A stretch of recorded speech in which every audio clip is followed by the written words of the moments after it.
Welcome to YBR, the sword and the story, where legends live and bravery echoes across time. Hi, I'm Sharik Mahmud Khan, and this channel is my tribute to the fearless warriors of history who shaped the world with their courage, strategy, and unshakable faith.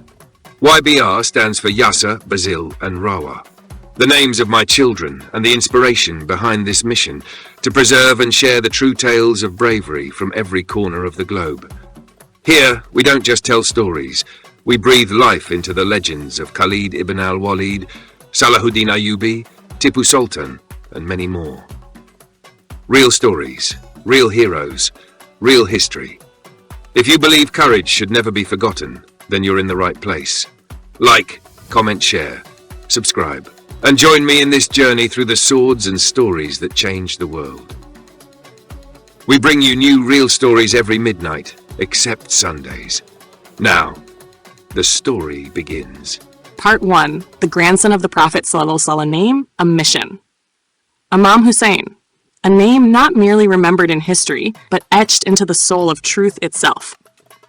He was not just the grandson of Prophet Muhammad ﷺ, he was his reflection in action, his echo in spirit, and his inheritor in mission. Raised in the sacred city of Medina, Imam Hussain grew up under the watchful eye of the Prophet ﷺ. He was the apple of his grandfather's eye. The Prophet once said, "Hussain is from me, and I am from Hussain." But as the tides of time turned, so did the fabric of the Ummah. After the death of Muawiyah, his son Yazid claimed the throne, a man whose actions defied the essence of Islam. Yazid sought the Pledge of Allegiance from Imam Hussain, but Hussein's response was as firm as a mountain. "A man like me cannot give allegiance to a man like him." With that statement, Imam Hussain chose truth over safety, sacrifice over silence. He set out on a journey not for conquest, but for preserving the soul of Islam. This was not a rebellion, it was a stand. A stand where one man, armed with faith, stood against the waves of corruption. It was the beginning of the most profound chapter of resistance the world has ever seen. If this beginning inspired your heart, don't forget to like. Part 2. The journey from Medina to the sands of Karbala. As Yazid's power grew, so did the cries of resistance. The people of Kufa, weary of tyranny, wrote letters by the thousands to Imam Hussain R.A., begging him to come and lead them. These were not mere words, they were desperate calls for guidance. Imam Hussain, always cautious yet hopeful, sent his cousin, Muslim ibn Aqil, Shah, to Kufa to assess the situation. Muslim's presence ignited hope. Thousands pledged allegiance. But betrayal followed like a shadow. When the governor of Kufa, under Yazid's order, arrested and executed Muslim ibn Aqil, the city fell silent in fear. Still, Imam Hussain did not turn back. He was already on the road, not just to Kufa, but to destiny. With him were only 72 companions, including women, children, elders, and the bravest warriors of the time. The journey led them to Karbala, a barren land with no water, no shelter, only tests. Here, Yazid's army blocked their access to the Euphrates River. The scorching desert echoed with the cries of thirsty children. Yet, not a single soul from Hussein's camp wavered. They knew the cost. They had seen the trap. But they stood firm, because the cause was divine. If this part touched your soul, leave a comment and share your reflection. Part 3. The Day of Ashura, when heaven wept. The sun rose over Karbala on 10th Muharram 61 AH. It wasn't just another day. It was the day when truth faced tyranny, and heaven itself held its breath. That night, Imam Hussain gathered his companions and told them, "They seek my life. You are free to go." But not one left. Their love was not of convenience. It was forged in belief. They responded, "Even if we are killed 1,000 times, we will still not leave your side, O Hussain." One by one, Hussein's warriors entered the battlefield. Each a lion, each a flame of faith. Habib ibn Muzahir, Qasim ibn Hassan, Ali Akbar, and even 6-month-old Ali Asghar. All were martyred. When Abbas ibn al-Arayat, the flag-bearer, fell while fetching water for the children, Imam Hussein's heart trembled, yet his faith stood unshaken. Finally, alone, wounded, thirsty, Imam Hussain stood beneath the burning sun. His voice echoed in the plains. "If you do not believe in any religion, then at least be free in your world."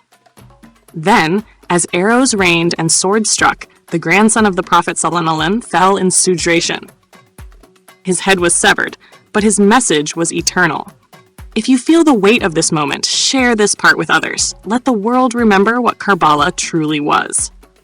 Part 4, the aftermath. The voice that couldn't be silenced.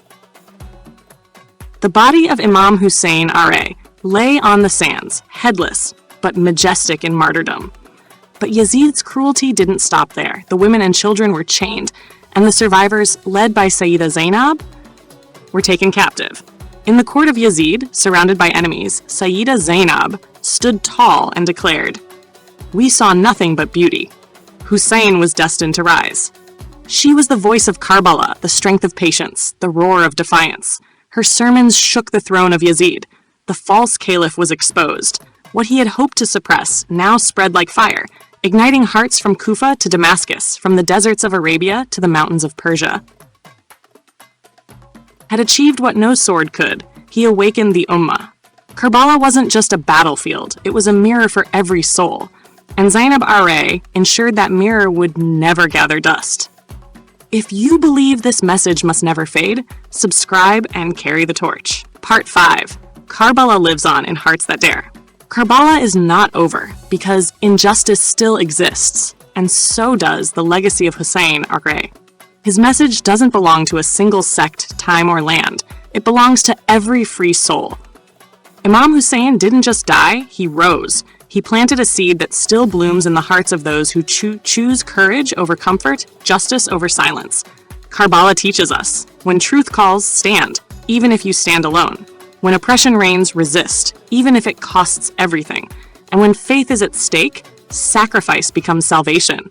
In every era, there is a Yazid. And in every heart, there must live a Hussein.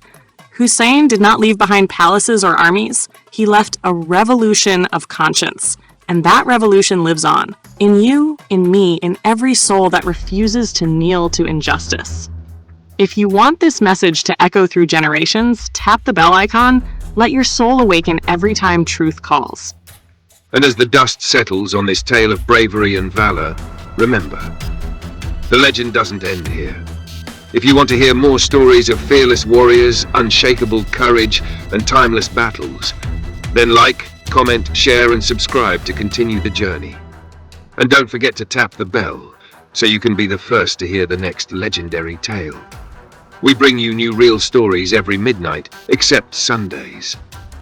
The Sword continues its story, only on YBR, The Sword and the Story.